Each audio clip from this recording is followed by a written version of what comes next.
আমি নেত্রকোনার ছেলে আরিফ মাহমুদ আরও একটা নতুন ভিডিওতে আপনাদেরকে স্বাগতম জানাচ্ছি। সুপ্রিয় দর্শক, আজকে আপনাদেরকে দেখাবো এই যে ছোট্ট ডিঙ্গি নৌকা ছড়ে আমরা এই কংস নদীটা পাড়ি দিব। তার জন্য এই ছোট্ট নৌকাতে আসলে আমরা বড়সড় 4 জন মানুষে উঠছি। তো যদিও এই নৌকা দিয়ে 3 জন কি 2 জন মানুষ চলাফেরা করে, যেহেতু এটাতে মাছ টাছ ধরে ছোট নৌকা, তারপর আমরা চড়ে বসলাম। আর বসার পরে তো আসলে ভীষণ একটা ভয় আতঙ্ক আমার ভিতরে কাজ করছে, কারণ আমি প্রতি মুহূর্তে ভাবতেছি কখন জানি নৌকাটা ডুবে যায়। আর নৌকার চারিপাশটায় যে পানিতে একদম লেগে আছে, যে কোনো মুহূর্তে পানি এসে ঢুকতে পারে। যাই হোক, এরকম ভয় ভয় করছিল। তারপরেও যেহেতু পার হতে হবে ছোট্ট ডিঙ্গি নৌকায় চড়ে এই যে আমরা চলে আসলাম একেবারে মাঝখানে। তো মাঝখানের কাছাকাছি আসতেই যে আমার পাশে ছিল বন্ধু আনন্দ রনি, সেও বসে বলল, কারণ সেও ভয় পাচ্ছিল তখন। আর তারও মুখের ভাষা চলছিল না। যাই হোক, সুপ্রিয় দর্শক, দেখতে পাচ্ছেন আমরা নৌকা দিয়ে পার হচ্ছি, ছোট্ট একটা ডিঙ্গি নৌকা করে পার হয়ে যাচ্ছি এই বিশাল বড় কংস নদী। আর ওইদিকে দেখতে পাচ্ছেন এই যে আমার একটা ভাই, যিনি বইটাটা টানছেন, খুবই সুন্দর ভাই, আপনি এত সুন্দর নৌকা চালাতে পারেন। যাই হোক, দেখে খুবই ভালো লাগলো।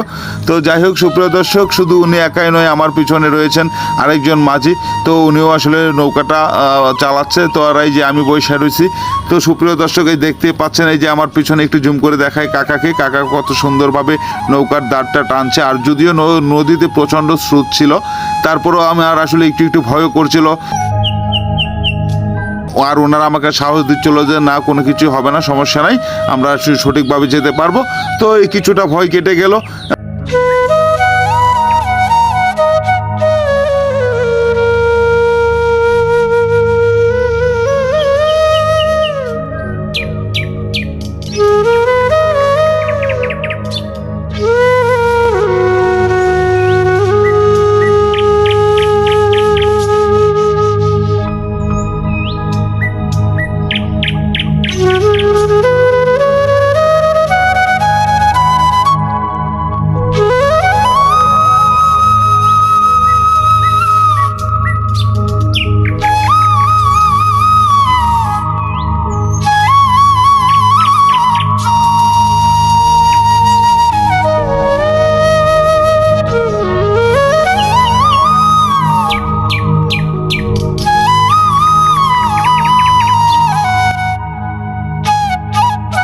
প্রিয় দর্শক, আপনাদেরকে অসংখ্য ধন্যবাদ জানাচ্ছি এতক্ষণ সময় ধরে আসলে ভিডিওটা আমাদের সাথে থেকে দেখার জন্য।